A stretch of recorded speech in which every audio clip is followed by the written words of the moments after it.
is Susie Levitt. I'm one of the co-founders of City Slips.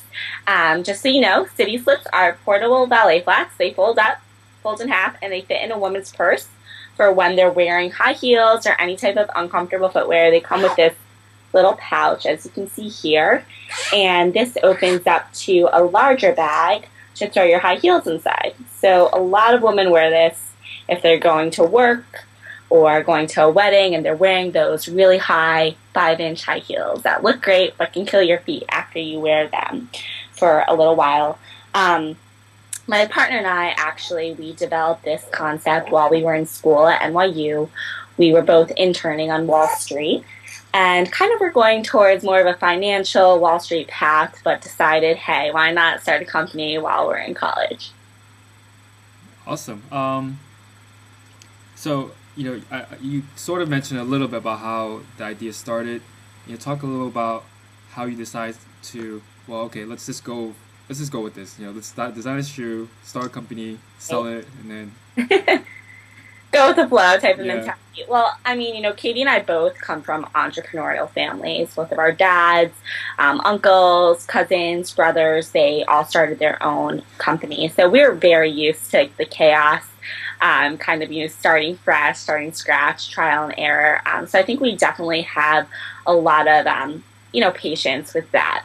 But with that being said, we were both 5'2" in school, and we just bonded over starting a company. So that's kind of, we knew we were going to have a company before we even thought of the idea. Huh. Okay. How did you and your partner meet, Katie? We actually met through a mutual friend that was also at NYU. We didn't know each other. NYU is a really, really big school. I think there's about 20,000 undergrad, maybe even more. But, our friend was like, you guys just have to meet each other. You're both entrepreneurial, have these great ideas, and I think you could really hit it off. And now when people meet us, they think that we've known each other since we've been, born, since we were, 2 years old, because we just spend so much time with each other that we pick up mannerisms, finish each other's sentences. And I wish I could show you that, but Katie's actually out of town today. She got stuck because it's snowing in New York City, so she wasn't able to make it into the office. Okay. All right. Well, I mean, I'm not obviously a shoe person, but I can definitely see how you guys are solving a real solution.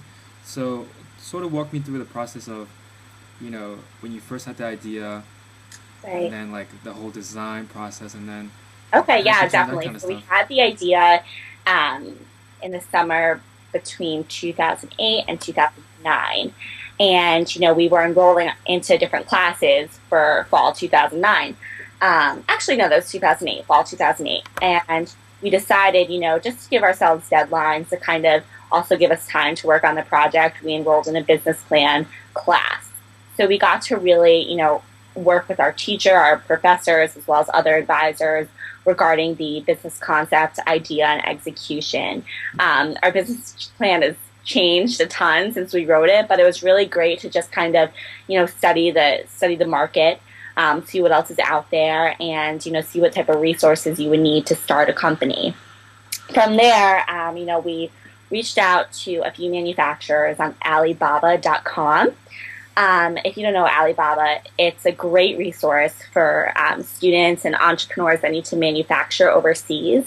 And essentially, it's an online platform that connects people that are looking to manufacture different items with factories in China, India, a bunch of other places. So we used Alibaba to find, our first manufacturer.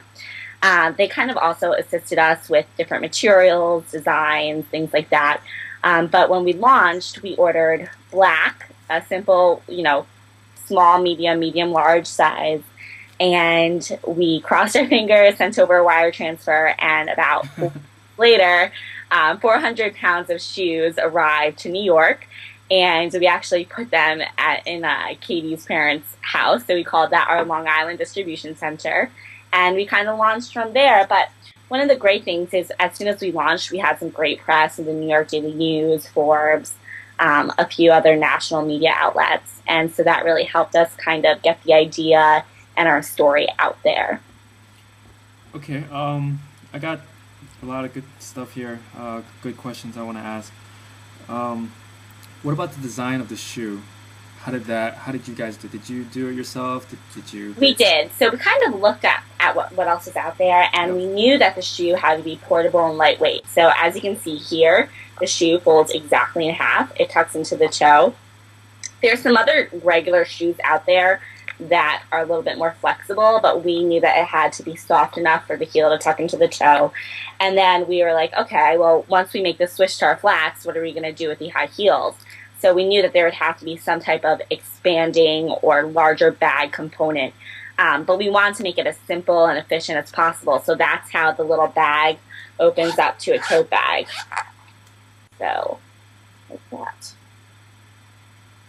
So since then, we've kind of, we've definitely developed more designs. So from the get-go, we started with just a simple black. We knew that, girls wear black most of the time. We also took surveys of our friends on campus, and they also said that, the most popular color would be black. Okay. The first version of the shoe, when you guys finished it, did you guys want to make any revisions of it, or did you guys think? Yeah, the product has definitely evolved since we've started. It's kind of one of those things that it's always changing, but every season we have new colors, new styles, things like that. So we've definitely played around with the materials since the get-go. Okay. So then how did you decide where you said, okay, this design is good enough to ship or launch? We're like, we have a concept that, just start, just do it, get it out there, and you can tweak along the way. So we just were like, this is good enough for us to start. It's definitely a great concept, a great shoe. It's evolved since then, but it was definitely a starting point. And like I said, the concept and the designs are always changing, always evolving. But we're pretty happy with it so far. Okay, awesome. All right, getting to the press. So you said that New York Times, and obviously I've seen a lot of the press about you guys. How did you get that press when you guys just launched? So being students, actually, we worked with a lot of our professors, a lot of our advisors, and when press would contact them about different stories, they would refer the press to us. They would say, there's these two great girls, they're really ambitious, they have a great idea, and they're actually executing their idea. So from the get-go, like I said, we were in the New York Daily News, and it's kind of one of those things that just spirals. After the New York Daily News wrote about us, Forbes wrote about us. Let's see, who else? We were on CNN. I was in a sorority, actually, and some of my sorority sisters, they interned for, different publications, and they would always recommend Katie and me as a story feature. So I definitely think your networks are extremely valuable. Definitely talk about your idea as much as possible. If our friends didn't know what we were doing, they never would have been able to refer us to CNN or to the Nate Berkus show or to these other great, publications. So that's definitely been towards our advantage. Okay, great. What about the startup costs? 400 shoes you manufacture, that's Right. gotta cost at least $400, right? So, to be honest, when we were starting, we pooled together savings of about $10,000, and we tried to be as cost efficient as possible. We had a friend of a friend that helped us with our website. He gave us a great deal on it. Some other startup costs, all obviously included the cost of goods, the actual shoes, the website, business cards. Let's see, what else is there? Just day-to-day operational expenses like packages, a PO box, opening a bank account, things like that. But we definitely started off very small, and once we had to grow, we definitely put more money back into the business. But it was nice because we were able to start with $10K. Yeah, that is not a insignificant number. That is a very good number to start with. And also too, using Alibaba and some internet technologies, it allowed us to, work from our dorm room versus going overseas to actually meet these factories for the first time. So that definitely eliminated a lot of travel costs as well. Yeah, I know some members use Alibaba as well. Obviously, there are some really good, manufacturers, some really poor ones. How did you pick the right one? We went through a long phase of sampling. We worked with a few manufacturers from the get-go, got samples, and kind of, chose accordingly based on the samples. But it was one of those things from the get-go, we just crossed our fingers. Now we definitely have a lot more quality control over there, people that monitor, the manufacturing process, which has been great for us because we can now do larger volumes and don't have to worry about any defects or things like that. Can you talk about the monitoring you referred to?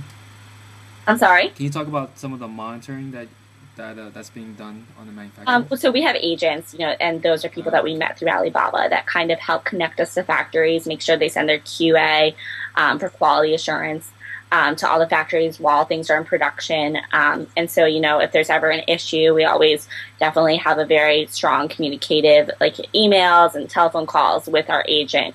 So they always know if there's any type of issue and if it needs to be fixed. And then the agent you found through Alibaba as well? Correct. Mm-hmm. Okay, so then that kind of, someone will ask the question like then, how do you determine if the agent is good or not, right? I think it's just one of those things, trial and error, starting business. I think Katie and I definitely got lucky. This is one of the agents that we've worked with throughout the entire time, but we've built a long-term relationship with them, and I feel like that's a very important, especially in terms of doing business with China. They're really looking for that holistic approach, long-term relationships, Yep. and I think it's really just something that takes time. Okay, great. All right. So I recently read that your company hit the $1 million sales mark. So congratulations. Right. Thank you. So the question I want to ask is, what did that feel like?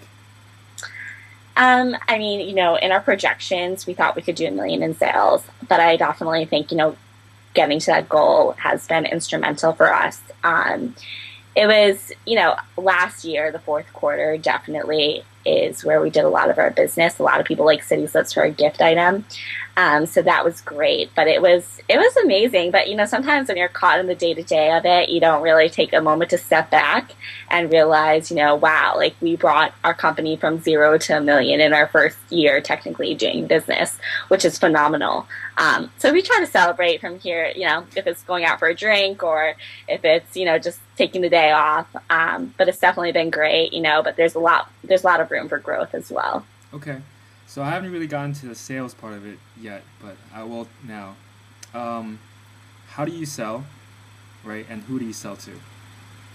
So we launched nationally with 3 retailers, kind of straddling all different markets. We have a higher end retailer in Neiman Marcus where we do an exclusive line just for them. The price point of that item is $58 at the retail level. Then we have Dillard's department store, which has about 300 locations, primarily based in the South and the Midwest.